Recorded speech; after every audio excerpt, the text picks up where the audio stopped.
esto iba a decir, no eran los planes de Dios que estuviera aquí, ¿verdad? Pero sí son los planes de Dios. Amén. Dice la palabra de Dios en Romanos 8:28 que los que aman a Dios, todas las cosas le ayudan a bien. Y recordé cuando alguien me preguntó en un estudio si le tenía miedo a la muerte. Inmediatamente quise responder con sabiduría, ¿verdad? Porque a veces nos creemos un poco sabios. La verdad que no tengo miedo a la muerte, le dije, sino a la forma en la que vaya a morir. El tema de hoy, hermanos, amigos, tiene que ver con la muerte. ¿Por qué hablar de la muerte? ¿Por qué no hablar de la muerte si es algo que todos vamos a pasar? Es una situación que a todos nos va a llegar en algún momento. Hay personas a las que les gusta hablar de la venida del Señor y está bien, ¿verdad? El Señor va a venir y todos lo sabemos un día que nadie lo sabe, ni los ángeles del cielo lo saben. Entonces lo que el Señor nos dice es que debemos de estar preparados, Amén. buscando su rostro, buscando de su palabra, buscando el congregarnos los unos a los otros, estar firmes, fieles, amando y obedeciendo los estatutos del Señor. El día en que el Señor venga, Él sabrá cuándo es o cuándo sea. Nosotros debemos estar firmes haciendo su voluntad. Pero hay algo que sí puede venirnos de repente. Algo que todos vamos a sufrir, que no sé cuándo sea ni en qué momento, ¿verdad? Puede hacer que el Señor dilate 1000 años en venir, pero la muerte de nosotros puede terminar en cualquier momento. Pues el Señor dice que Él no retarda sus promesas según algunos lo tienen por tardanza, sino que es paciente para con todo, no queriendo que nadie se pierda, sino que todos procedan al arrepentimiento. Si Cristo no ha regresado, es por misericordia a los que necesitan agregarse al redil del Señor. Pero la muerte sí va a llegarnos a todos. Y algo para lo que debemos de estar preparados. Un libro dice una frase muy bonita, que las escrituras nos enseñan la forma más maravillosa de vivir, la forma más bella de sufrir y la más cómoda de morir. En la escritura vamos a encontrar todo esto, hermano. Ella nos enseña cómo vivir, nos enseña cómo debemos de sufrir. La manera más noble de sufrir la encontramos en la escritura. Pues si vamos a sufrir por predicar el evangelio, dijo Pablo, no hay problema. Pablo se encontraba en una lucha entre si morir o vivir, porque él quería estar ante la presencia de Dios, pero dice que el Señor le encomendó el predicar el evangelio, porque había muchas almas que necesitaban escucharlo para poder proceder al arrepentimiento y acercarse a Dios. Dios planeó bendecir a la iglesia desde antes de la creación del mundo. Jesús, su Hijo, el primogénito de la creación, estaba con Él cuando todo fue creado y fue creado para Él. El Señor dijo, el Señor me lo ha dado a mí, son mis hijos, yo los cuido, yo los protejo. Hay muchas personas fuera del redil del Señor aún que necesitan entrar. Yo no sé quiénes son, ni sé quién sea, pero yo soy el instrumento de Dios para predicarle a estas personas, para que se encienda la luz en ellos. Dios está haciendo un trabajo maravilloso desde antes. La gracia preveniente del Señor está trabajando en los hombres, aún sin que el hombre se dé cuenta. Hermanos, yo sé que los escogidos de Dios tenemos una conciencia que nos dice que debemos de acercarnos a Dios siempre. Aún antes de haber hecho nuestro voto de fe en la iglesia, ya había algo dentro de nosotros que nos decía, acércate a mí. Y esa es la gracia prevenente de Dios. No recuerdo un momento ni un segundo de mi vida en el que mi mente no pensara en acercarme a Dios. Y aún no me congregaba en ningún lugar. Eso se llama gracia preveniente. El Señor está haciendo algo maravilloso con sus hijos, con sus escogidos, con esas personas por las que vino a morir en la cruz del Calvario. Leyendo la palabra de Dios en Lucas 22, me puse a pensar por qué Jesús estaba sufriendo en el Getsemaní. Dice la escritura que Él estaba sufriendo, postrado en tierra, orando ante su Padre. En algún momento, Él dijo, Padre, si puedes, pasa de mí esta copa. Tanto Mateo como Lucas y Marcos nos hablan de esta historia, ¿verdad? Todos tienen una forma distinta de expresarla, pero al final solo se complementan, porque no se niegan la una a la otra, sino se complementan. Uno vio una cosa, el otro vio otra. Pero estamos viendo cómo Jesús estaba postrado en tierra, rogando al Padre, porque unos minutos después iba a comenzar su escarnio, la forma en que le iban a golpear, en que le iban a maltratar, en que le iban a bofetear, a reírse de él. ¿Acaso, me pregunto yo, Jesús estaba sufriendo y sus lágrimas y sus gotas de sudor eran como la sangre porque tenía miedo a morir? ¿Acaso Jesús tenía miedo a morir? Me pregunté en algún momento. ¿Por qué Jesús estaba tan abatido, estaba tan triste? Un predicador dijo, si le hubiésemos preguntado a los apóstoles cómo estaba Jesús, seguramente nos hubiesen dicho que él estaba totalmente afligido, porque así lo dice la Escritura. Él estaba tan triste que sus gotas de sudor eran como sangre, dice. ¿Por qué Jesús estaba triste? ¿Tenía miedo acaso a morir?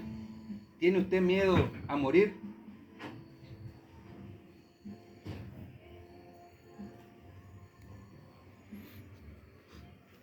No me conteste, ¿verdad? Hermano, en algún momento de mi vida yo tenía miedo a morir, de hecho. Y ese miedo era cuando no hacía la voluntad de Dios. Recuerdo que estaba en mi cuarto, como a los 17, 18 años, y escuché un estruendo, algo fuerte y bullicioso, a eso de las 2, 3, 4 de la madrugada, no recuerdo bien la hora.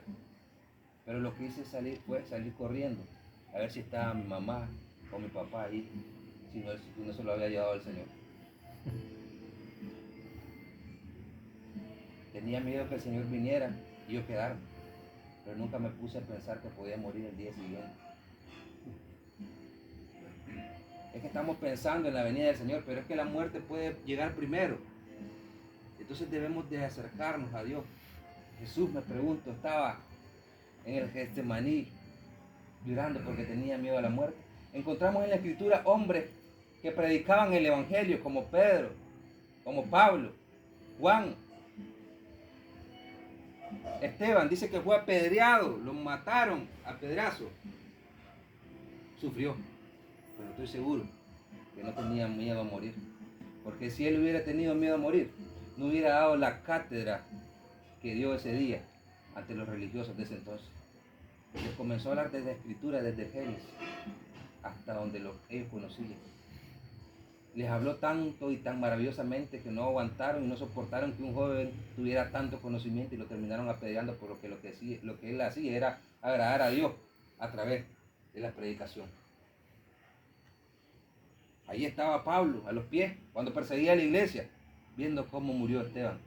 Y después a él por predicar el Evangelio también lo apedrearon y no lo dejaron de tirar piedra hasta que pensaron que estaba muerto.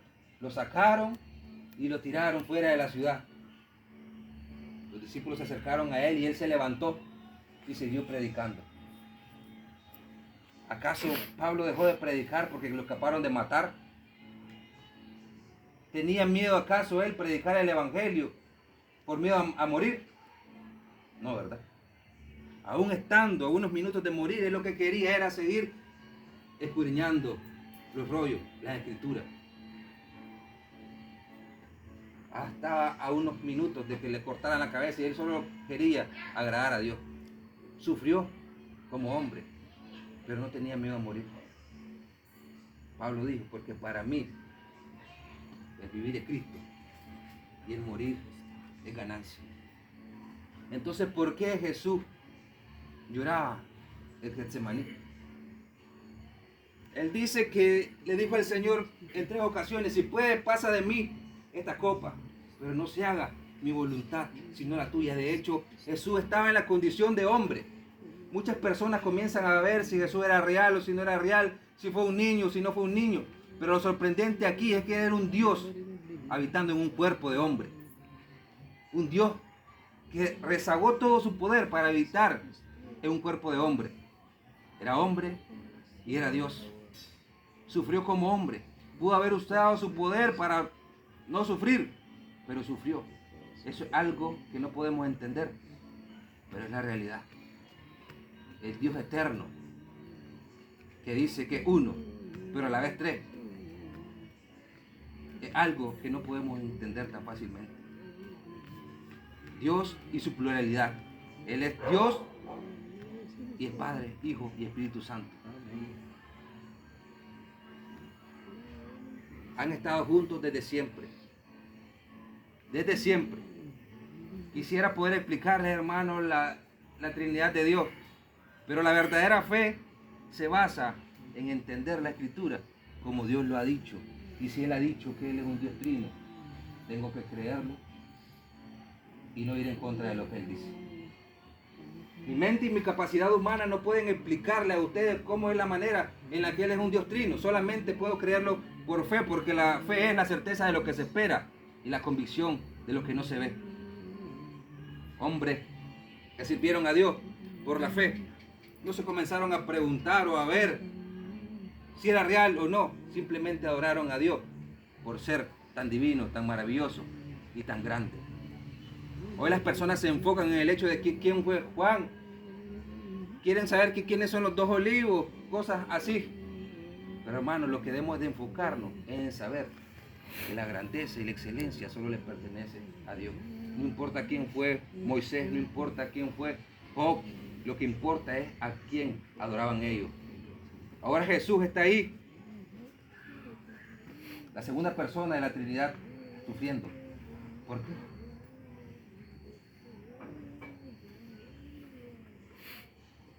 Porque él en algún momento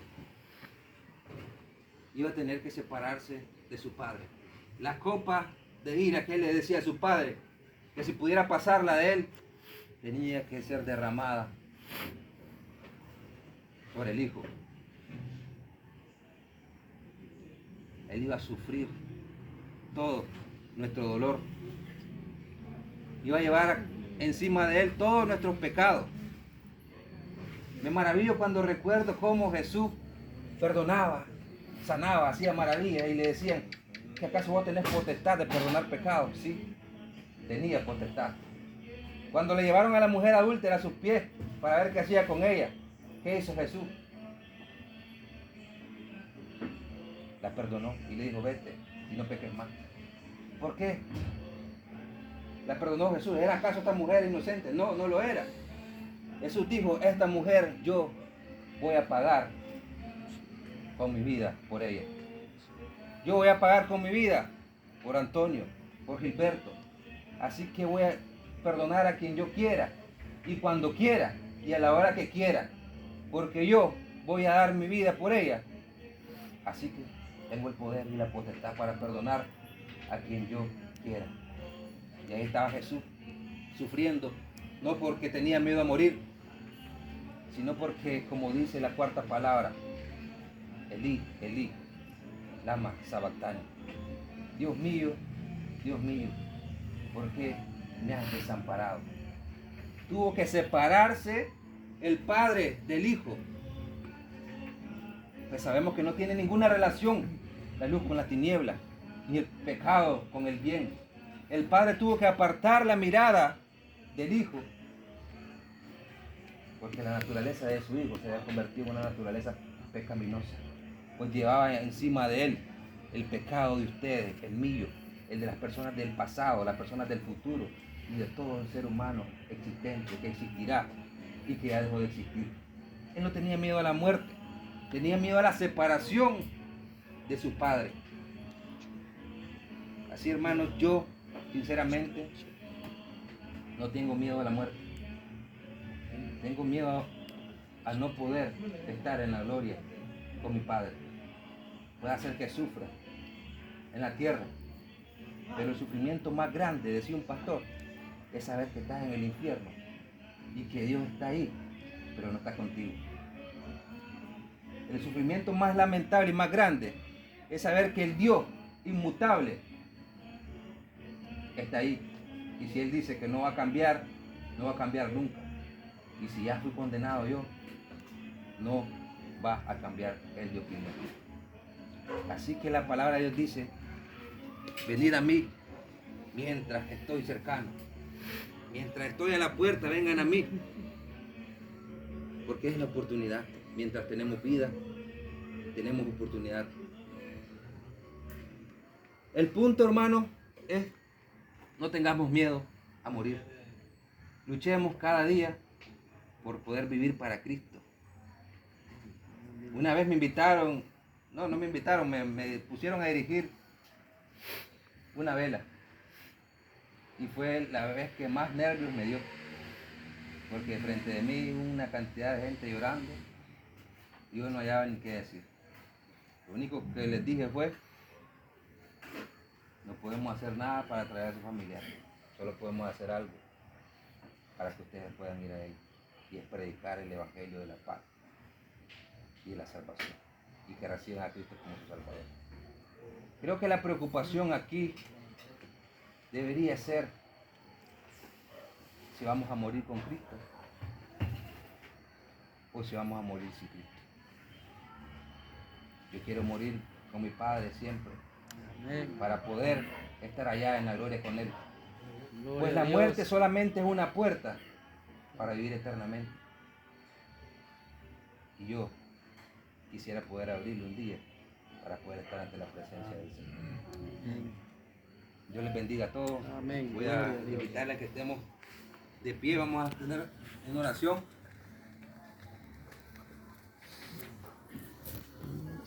Para darle gracias al Señor por su infinito amor, por su eterna bondad, por su gracia inmerecida, la cual no podemos comprar ni podemos pagar, pero la recibimos porque Él es grande en misericordia. Amén.